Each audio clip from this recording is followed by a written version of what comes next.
Every woman watching this has lost at least one lavender plant, probably more than one.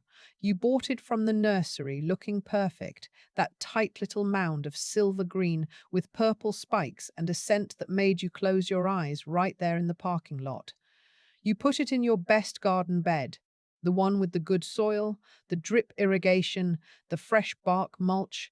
You watered it faithfully, fed it, fussed over it. 6 weeks later, it was brown, crispy, and gone, and you blamed yourself, your soil, your climate. But none of those things took your lavender. You loved it too hard. Too much water, too much compost, too much attention. Lavender does not want to be loved. It wants to be left alone. And I know this because I lost my first 4 lavender plants the exact same way before I finally understood what I was doing wrong. These 7 secrets come from how lavender actually grows in the wild, on rocky hillsides in Greece and southern France, where nobody waters it, nobody feeds it, and nobody touches it for months at a time. When I stopped treating lavender like a garden flower and started treating it like a Mediterranean weed, everything changed. I have lavender plants in my garden right now that are going on 12 years old. They bloom heavier every summer. They smell stronger every year. And the one thing they all have in common is that I give them almost nothing. Fix these 7 things, and your next lavender plant will outlive your garden fence. And stay through the end because the seventh secret, variety selection, determines whether any of the first 6 even matter. Get that one wrong, and nothing else I tell you today can save the plant. I want to be honest with you. I spent years doing everything backwards with lavender. I gave it the royal treatment, the same bed where my tomatoes and dahlias thrived, rich composted soil, consistent moisture, thick bark mulch, and every single lavender plant I put in that bed rotted before it saw a second spring. A woman I know down the road had the opposite experience. She stuck a lavender plant in the gravel strip between her driveway and the sidewalk because she had nowhere else to put it.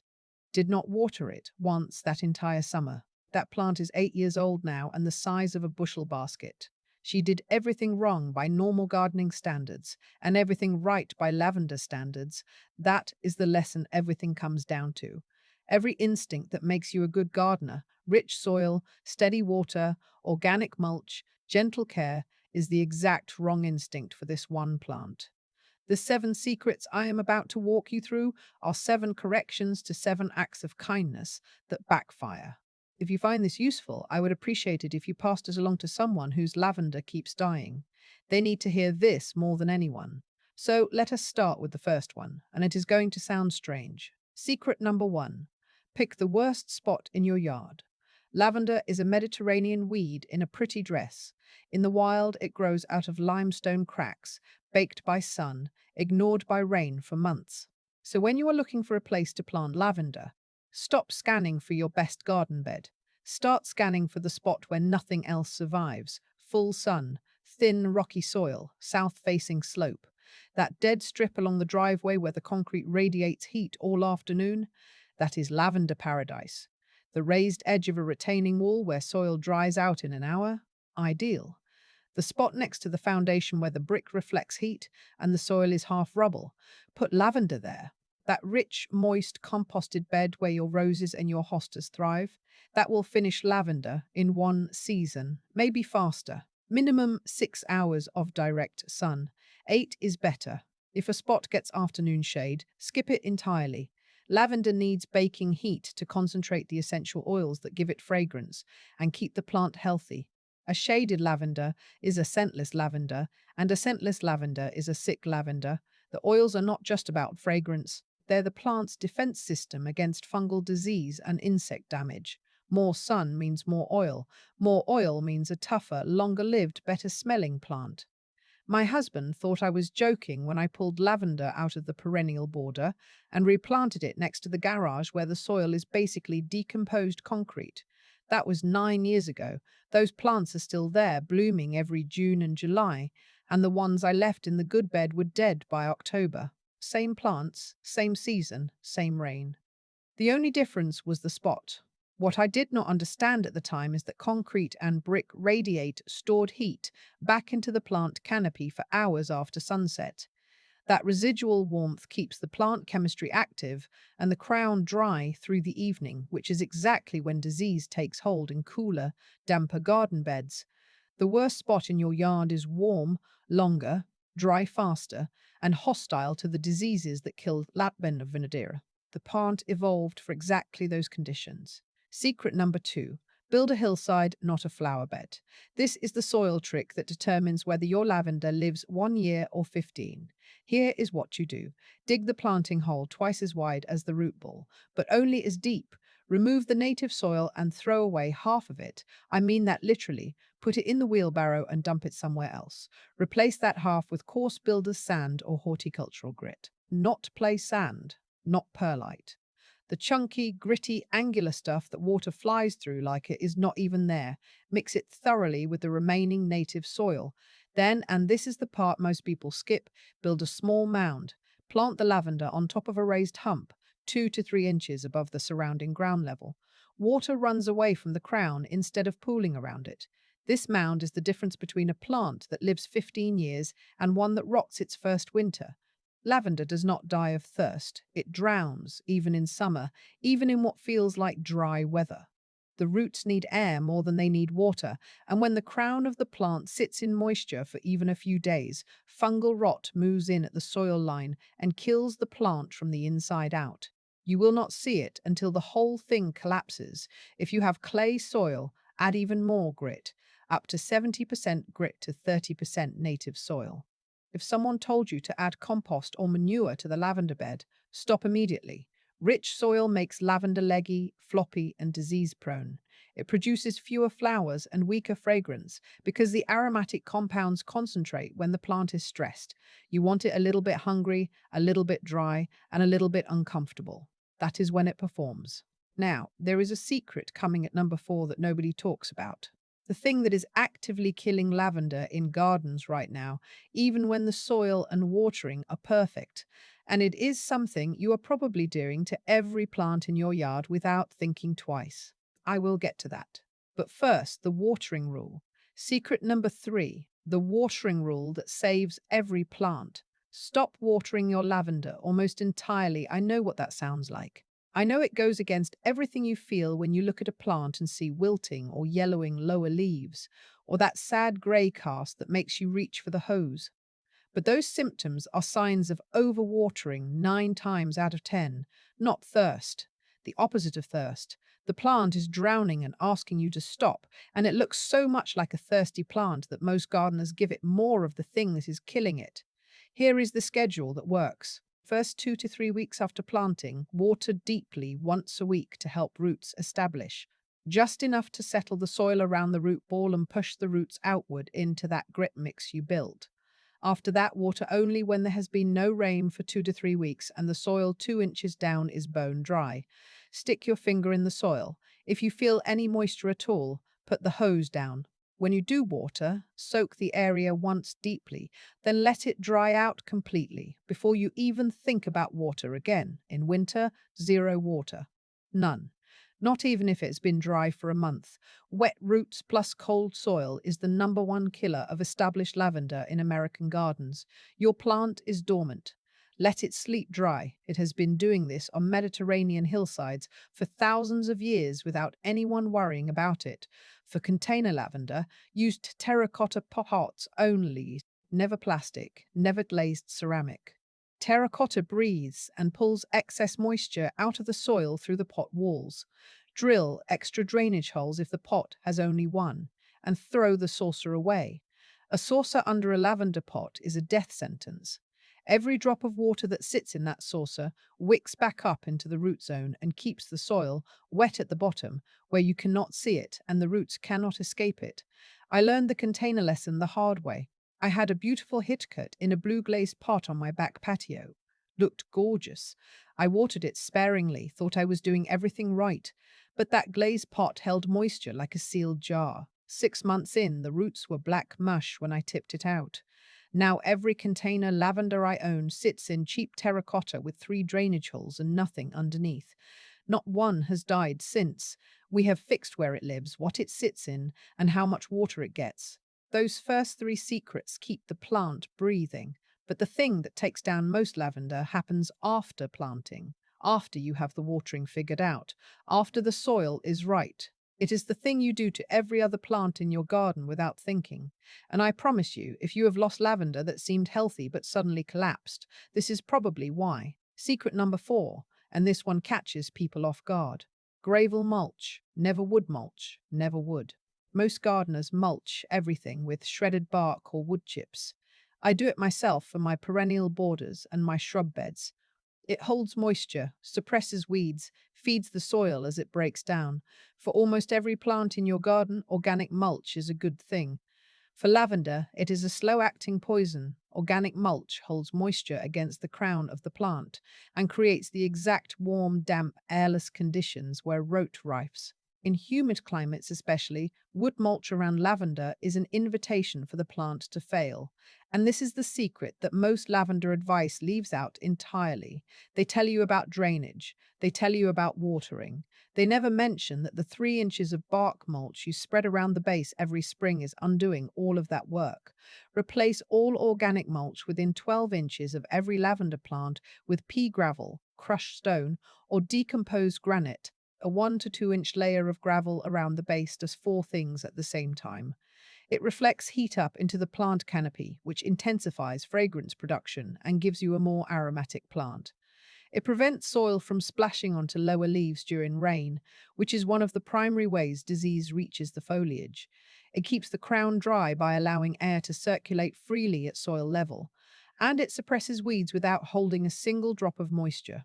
Look, in winter, gravel mulch prevents the freeze-thaw cycle from heaving the roots out of the ground, which is a common cause of lavender loss in zones 5 and 6. Wood mulch absorbs water, swells, freezes, and pushes the root ball upward with every cycle. Gravel stays put, does not move, does not hold water. It just sits there doing exactly what the plant needs, which is nothing damp. 1 bag of pea gravel from the hardware store costs $4 to $5 and protects every lavender plant in your garden for years. My neighbor, the one with the 8-year-old lavender in the driveway strip, has gravel mulch around hers by accident. The driveway is gravel. She did not plan it. The plant does not care about her intentions. It cares about the conditions. You now know more about keeping lavender alive than most gardeners figure out in years of killing plants and buying replacements. But keeping it alive and keeping it beautiful are 2 different problems. Everything up to now has been about survival, about preventing the rot, the drowning, the slow collapse. What comes next is about making lavender worth having in the first place. The pruning rule coming up is the difference between a 15-year plant covered in flowers and a 3-year plant that splits open and turns into bare sticks, and it is the one mistake you cannot walk back. Secret number 5. Prune twice a year, never into the wood. Lavender must be pruned or it falls apart. I do not mean it gets a little untidy. I mean an unpruned lavender splits open in the center, goes woody and hollow, and becomes unsalvageable either through the you cannot fix it once it happens. The center is bare wood, the sides flop outward, and the whole plant looks like a bird's nest made of sticks. I have seen it in my own garden and in gardens up and down my street. The unpruned lavender is always the one you lose. 2 cuts per year.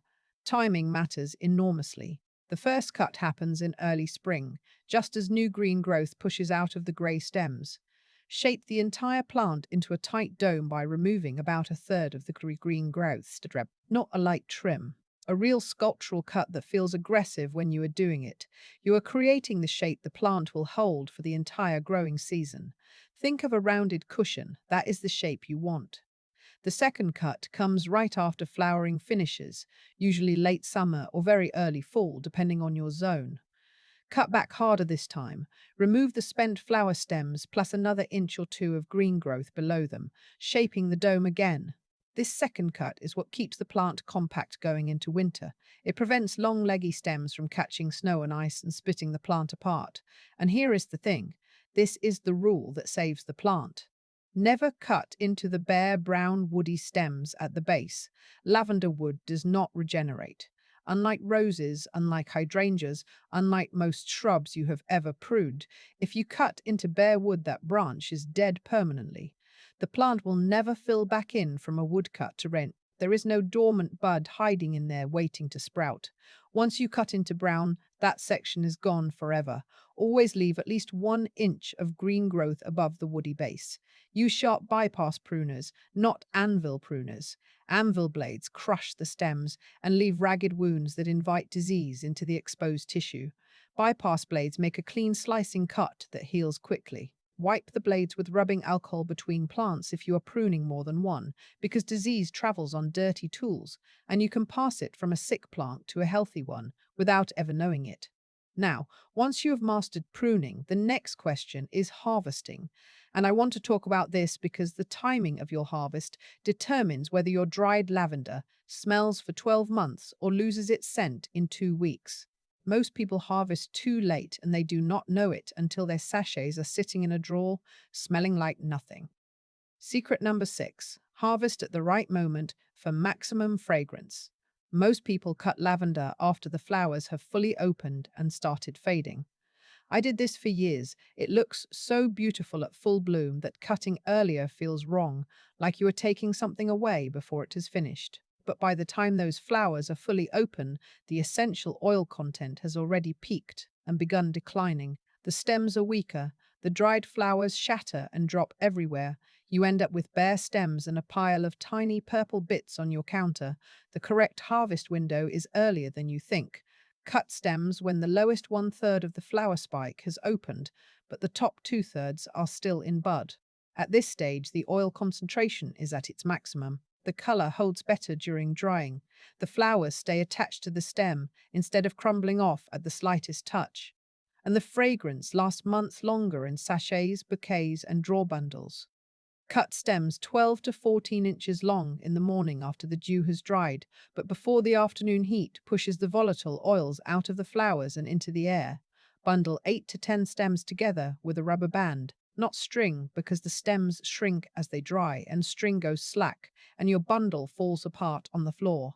Rubber bands tighten as the stems contract. They hold everything together through the entire drying process without you adjusting a thing. Hang bundles upside down in a dark, dry, warm room with air circulation for 2 to 3 weeks. A closet with the door cracked works. An attic in summer works. Not a sunny window.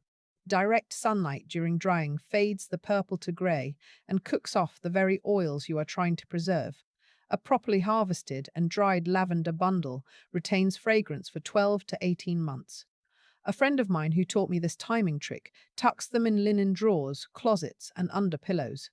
The same compounds that give lavender its scent also repel cloves, moths, so the plant protects your garden and your wardrobe at the same time. There is something deeply satisfying about this stage. 5 secrets about keeping the plant alive, and now you get to use it. The pruning shapes the plant. The harvest rewards you for it. That bundle hanging in your closet in January, still smelling like July, that is what a healthy lavender gives back when you treat it right.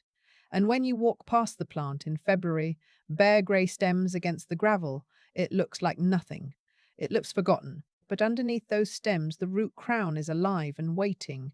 And when the soil temperature crosses 50 degrees in March, the first silver-green shoots push through and the whole cycle starts again.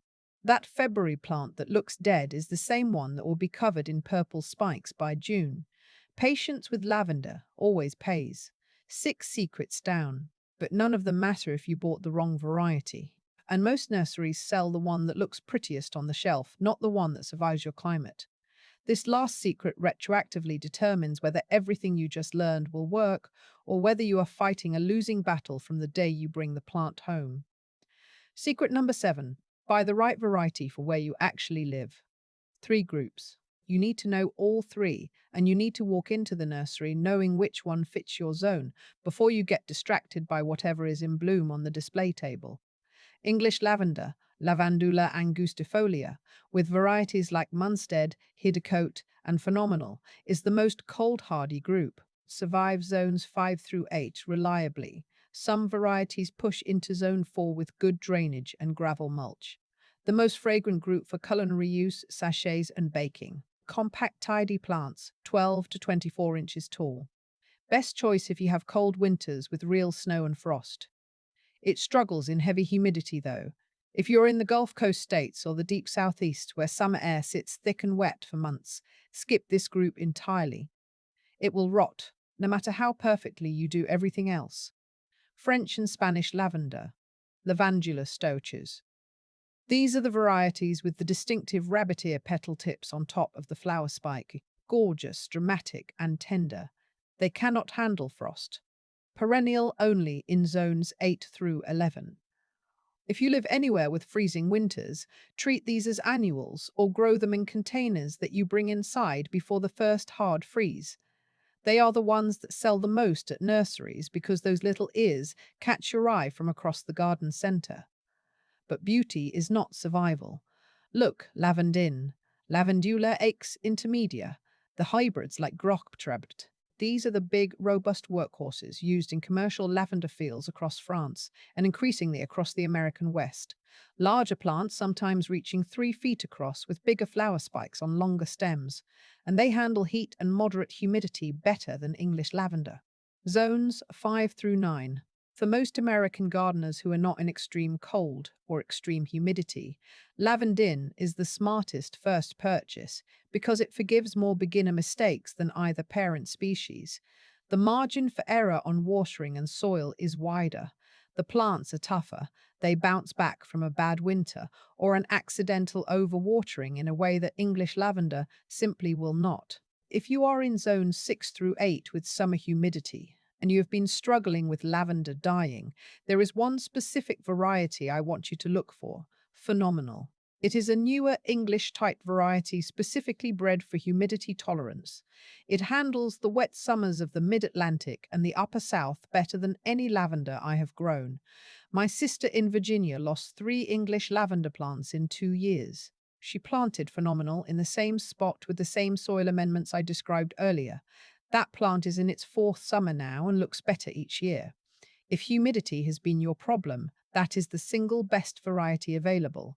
Walk into the nursery knowing which group fits your zone and your climate.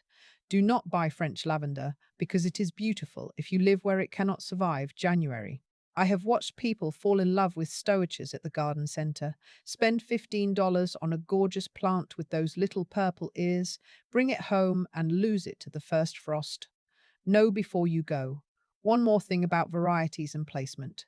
Lavender pairs beautifully with other drought-tolerant Mediterranean plants. Russian sage behind it for height, creeping thyme at its feet for ground cover, ornamental grasses to one side for movement in the wind.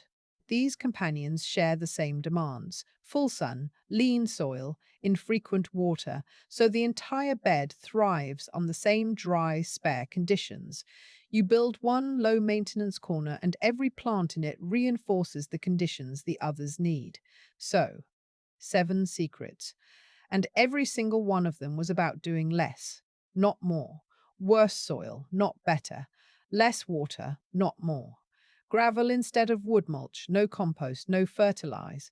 No harvesting before the bloom peaks instead of after. And planting the variety built for your actual climate instead of the one that caught your eye. That is what I meant at the beginning when I said you loved your lavender too hard. Every instinct you brought from the rest of your garden, the rich soil, the careful watering, the organic mulch, the gentle approach, those are the 7 things that worked against your lavender. The plant that outlives your garden fence is the one you learn to trust. In March, it wakes up silver. By May, the new growth is dense and aromatic. June brings the first purple spikes, and the bees arrive before you even notice the blooms are open. July is peak fragrance, the month you harvest. August, the second pruning shapes a tight dome for winter. September through February, the grey mound sits quietly in the gravel, drawing zero attention and asking nothing of you. That is the full year of a lavender that was planted right and left alone. The guilt you felt standing over that dead nursery plant was never about your skill as a gardener. It was about a misunderstanding. You were a good gardener. You were just being good to a plant that needed you to be a little bit neglectful. The woman down the road with the 8-year-old lavender in the driveway did not read a book about lavender care. She did not watch a video. She put it in gravel beside her driveway, and it has thanked her for it every summer since. Go to your nearest hardware store this weekend. Buy one bag of pea gravel and one lavender plant, the right variety for your zone.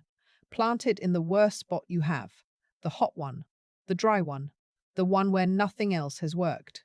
Mound the soil, mix in grit, lay down gravel, and let it be. That is how this starts. One plant, one terrible spot, and less love than you think it needs. Which of these 7 secrets did you not know? Drop it in the comments and include your zone so other gardeners in your area can learn from your experience. The zone number changes which mistakes matter most, and that conversation helps everyone. I will see you next week. There is more I want to show you.